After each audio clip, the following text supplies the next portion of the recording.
করতে বলছেন সবচেয়ে বড় জিহাদ হলো জালিম অত্যাচারী শাসকের সামনে ঠিক না?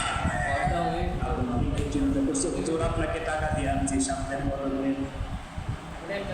কথা বলে ঠিক না? আমাদেরকে বলে হুজুর আপনি টাকা নিয়ে আনছি, আপনি কেমন আশেপাশে কথা বলবেন? আচ্ছা বলুন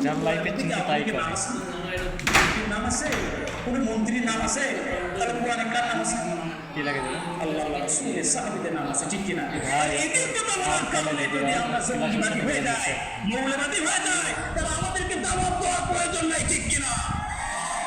বুবলিকে দাওয়াত দেন, একটা ড্যান্স দেবে, যত লোক আছে দেখবেন ময়দান ভরে যাবে, ঠিক কি না? আমরা তো বুবলির মতো হতে পারবো না, সাকিবের মতো হতে পারবো না। আজকে যদি ডাকুর চোখের ছেলেমেয়েরা বুবলিকে নিয়ে আসতো, 1 মাস 2 মাস আগে থেকে বুবলি কি খাবে লিস্ট হইতো। কথা বলে না কেন? লিস্ট হইতো না? লিস্ট হইতো। সাকিব খান কি খাবে, পরিমণি কি খাবে লিস্ট হইতো। আবার মাঝে মাঝে আবার মুরব্বীরা যাইতো, এই জিনিসটা আপকা আছে তো বাবা, এই জিনিসটা আপকা আছে তো চলে কিছু করবো না, নঙ্গি স্যার আসবো। কথা বলে না কেন? ঠিক না? এটা বাস্তবতা। আলেমদের সম্মান নাই, আলেমদের মর্যাদা নাই বাংলাদেশ। এমন বাংলাদেশ দেখুন, তাম পৃথিবীতে কোরআনের দাওয়াত হচ্ছে, কোরআনের তাবলীগ হচ্ছে, আর বাংলার জমিনে কোরআনের কথা বললেই বলে তুই কি পারমিশন নিছস? কি বলে পারমিশন নিছস? আর যদি যাত্রা ব্যান্ডেল হতো, কোনো পারমিশন নয়, পুলিশও বলতো যে যা যা দোয়া করলাম ভালোভাবে পারি দে, কিন্তু আমার কাছে যিনি আছেন তার জন্য দোয়া করি, আল্লাহ রাব্বুল আলামিন তাকে দিনের জন্য কবুল করুন। কারণ তিনি আমাকে সাপোর্ট দিয়েছেন, তিনি বলেছেন কোন সমস্যা নাই, আমি আছি গান বাজা। আল্লাহ বলবেন না?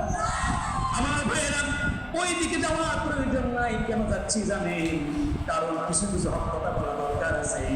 আপনারা বলতে পারেন এত ছোট মানুষ এত কথা কেমনি বলে? আরে ভাই, ছোট মানুষের কিন্তু বলছে ঝাল বেশি হয় না?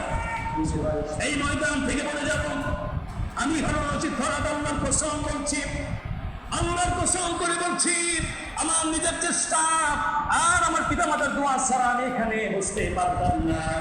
আমার অনেক ভাই আলেম পরীক্ষা সার্টিফিকেট পাই আছে, কে কে কাজ করতেছে, অনেক জায়গায় চলে গেছে।